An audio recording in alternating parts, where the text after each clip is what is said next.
Assalamualaikum warahmatullahi wabarakatuh. My name is JLB42013. So, I will explain about the introduction and also the Airfreight procedure for transporting dangerous goods. So, first, I will explain about the introduction. So, Airfreight plays a vital role in the global trade because it offers fast, secure and reliable transportation. Among the many types of cargo moved by air, dangerous goods often referred to as DG stand out as one of the most important and sensitive categories. So, these goods include the materials that are explosive, flammable, toxic, corrosive, or hazardous to people, property, or the environment. So because of the high risk they pose, transporting them is governed by strict international regulations, especially those outlined in the IATA and Dangerous Goods Regulations or DGR. So next, I will explain about Airfreight procedure for transporting dangerous goods. So the first and most crucial step is classification. So all dangerous goods must be accurately categorized according to the IATA Dangerous Goods Regulations or DGR. So there are 9 hazard classes. For example, explosive are class 1, flammable liquids are class 3, and corrosive fall under class 8. So next is packaging and labeling. So dangerous goods must be packed in strong, UN certified containers that can resist leaks, pressure and physical impacts. So the ICAO technical instructions also emphasize these requirements. So equally important is labeling. So labels must clearly show the hazard class, UN number and any handling instructions. Once the goods are properly classified and packed, accurate documentation is required. So the shipper must complete a shipper's declaration for dangerous goods, listing the type, classification and handling requirements. So upon receiving the shipment, the carrier, often an airline, will conduct an acceptance check. So this includes the reviewing documents, inspecting packaging and confirming labeling. So after acceptance, the goods are carefully stored and loaded on to the aircraft. So this step must follow strict guidelines on segregation to avoid chemical reactions or other risks. So also a document called NOTOC, notification to captain, must be issued. So this informs the pilot in common about the nature and location of dangerous goods on board. So finally, when the shipment reaches its destination, it's undergo through inspection. So this includes the checking for leaks, damage or tampering. So once cleared by customs and relevant authorities, the cargo is delivered to the consignee. So next, I will explain about the differences between dangerous goods and standard Airfreight handling procedure. So first, we have classification requirements. So DG must be categorized based on the threats they pose. According to the IATA Dangerous Goods Regulations or DGR, there are 9 classes of hazardous materials. So this classification determines how the cargo should be packed, labeled and documented. On the other hand, standard Airfreight such as clothing or consumer electronics does not require any formal classification unless it includes hazardous materials. So this makes the standard process faster and simpler. So the second major difference is in packaging and labeling. So DG must be packed in UN certified containers that have past performance tests like drop, pressure and leaking resistance. These standards are outlined in the ICAO technical instructions. So every DG package must be labeled with hazard symbols and a UN number and handling instructions. So in contrast, standard Airfreight can be shipped in regular cardboard boxes or plastic containers. Labeling is usually minimal, such as fragile or this side up.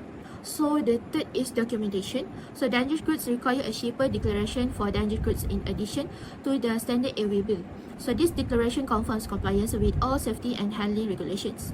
So standard cargo usually only requires an airway bill and sometimes a commercial invoice or packing list. So there is no need for special declarations unless the cargo is regulated. So fourth, acceptance and inspection procedure differ significantly. So DG shipments must pass a comprehensive acceptance check based on IATA and ICAO checklist. So these checks verify the packaging, labels and documents before the shipment is loaded. So standard cargo undergoes a basic visual checks, mostly for visible damage or restricted items. No official checklist is required unless there's reason for concern. Lastly, in loading and storage procedure vary greatly. So DG must be stored in segregated compartments to prevent the dangerous chemical reactions. Also, the pilot must be informed of all hazardous cargo through a notification to captain or NOTOC, which includes the type and location of each item. So standard Airfreight does not require segregation or crew notification. Instead, cargo is loaded based on space and weight distribution. That's all from me. I will pass to the next presenter.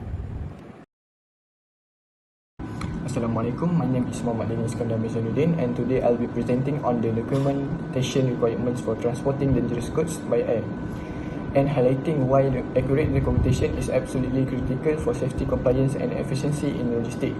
To ensure safety and legal compliance, a specific set of requirements must be prepared for every dangerous goods shipment. First, the airway bill serves as a contract between the shipper and the airline. It must clearly indicate the presence of dangerous goods. Second, the shipper's declaration for dangerous goods provide essential details such as the proper shipping name, hazard class, United Nations number, and packaging method. Only trained and certified personnel are allowed to sign this form. The material safety data sheet offer information about the chemical composition, risk, and handling procedure of the cargo. Custom authorities often require this to verify the accuracy of the declaration. The United Nations packaging certificate confirm that the packaging meets international safety standard to withstand air transport conditions like pressure and temperature change. A commercial invoice is necessary for custom clearance. It includes product description, quantities, value, and HS code used for tax and duty assessment. Some items, especially lithium batteries and radioactive material, require import or export permit issued by relevant national authorities. Airliners must also receive carrier notification and handling instruction detailing how the cargo should be loaded, stored, and whether it is restricted or to cargo aircraft only. Lastly, emergency contact information must be provided, offering 24 hours access to someone knowledgeable about the shipment in case an accident occurs during transit. Now let's take a look at why accurate documentation is so important when transporting goods, especially dangerous goods by air. First, it is secure safety.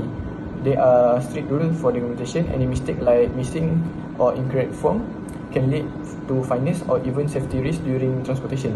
Next, clear documentation helps everyone in the supply chain to understand the nature of goods and acts appropriately. It also helps custom clear quickly. With proper invoice, permit, and packaging list, cargo move faster through checkpoint, avoiding unnecessary delay. Insurance is another key reason. In case of damage or loss, insurance need accurate record to determine who is responsible. Incomplete documentation could mean your claim gets denied. Finally, its NGO process is easily traceable. Accurate paperwork keeps the supply chain transparent and organized from start to finish. In short, good documentation protect the cargo, the company, and the people handling it. Thank you. That's all from me. I pass to the next presenter. Assalamualaikum. My name is Nur Hamira binti Muhammad Yusof. I will explain about aircraft handling and configuration dangerous goods. Number 1 is onboard handling. When handling dangerous goods, proper segregation is crucial to prevent chemical reaction. Hazardous items must be kept apart, especially from food or pharmaceutical products. This is done using barriers, ULDs, or separate compartments. Accurate labeling and marking are also essential. Package should have correct hazard labels, UN numbers, orientation mark like this side up to ensure safety and proper handling. Crew notification or NOTAO is another key step. Before takeoff, the captain must be informed about the type, quantity, and location all of the dangerous goods on board to support safe emergency response. Lastly, temperature control is important, especially for items like lithium batteries, which should be stored between 15 to 25 degrees Celsius using cooling container and sensors. For aircraft configuration, choosing the right compartment is important for maintaining balance and safety. Items like lithium batteries and medicine are usually placed in the forward or lower deck, following IATA and ICAO guidelines. To keep the cargo secure, restraints such as net, strap, and loop are used, especially for heavy or hazardous goods. Sensitive cargo like medicine should be separate using proper barrier to prevent damage or contamination. So next, special equipment and modification are used to ensure the safe transport of certain type of cargo. Fire detection system are essential for monitoring hazardous goods during flight. For radioactive material, lead-lined containers provide extra protection. Proper ventilation is also important, especially for transporting live animal gases or perishable items. Additionally, temperature control ULDs help maintain the right condition for sensitive cargo like medicine or fresh product. Lastly, emergency training and procedures are crucial when dealing with dangerous goods.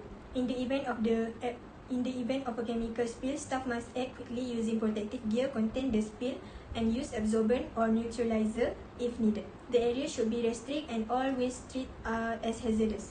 With emergency response, contact immediately. In case of fire, a fast response using the right equipment is vital. All staff should be trained in fire drills, know emergency exit, and ensure alarm and sign are working.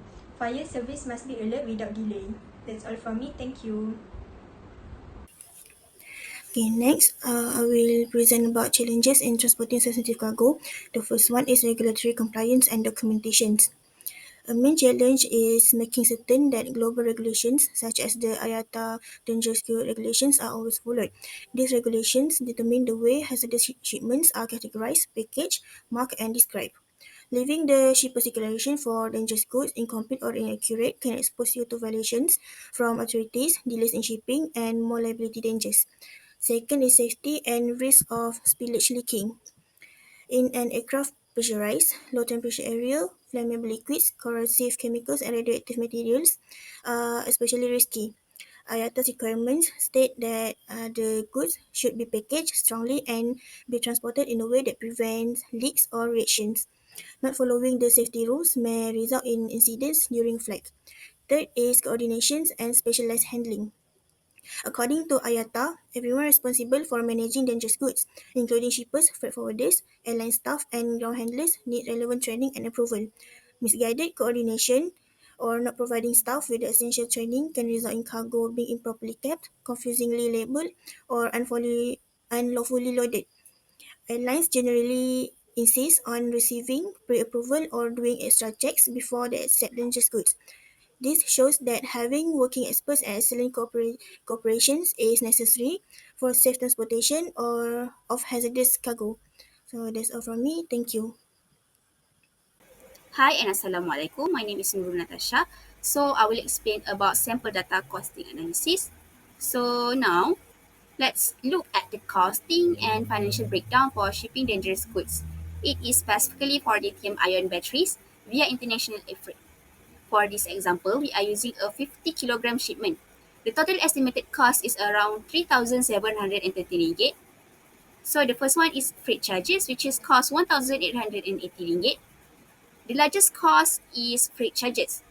Dangerous goods require special handling during flight, so airline charge higher rates than for normal cargo at about 37 ringgit and 60 cent per kg. This adds up quickly, especially when space is limited. The second one is special handling fee, which is cost 705 ringgit. This covers the work of trained staff who do things like manual loading, checking for package compliance, and ensuring the cargo is not placed near incompatible items like flammable or explosive goods. The third one is documentation and compliance, which is cost about 470 ringgit. Dangerous goods cargo cannot fly without correct paperwork. This includes the MSDS, which is Material Safety Data Sheet, Shipper's Declaration, and correct UN labels. Mistakes here can delay or cancel a flight. So these steps are both critical and costly. So the next one is packaging materials, which is cost about 376 ringgit. Dangerous goods must use UN certified packaging. This means extra layers, leak-proof containers, and secure outer boxes. These special materials increase cost but are required by IATA standards. For the last one is insurance. It is cost about 282 ringgit. Because of the higher risk, insurance is more expensive for the dangerous goods cargo. It protects both the cargo and the airline in case of an accident, leak, or fire during transit.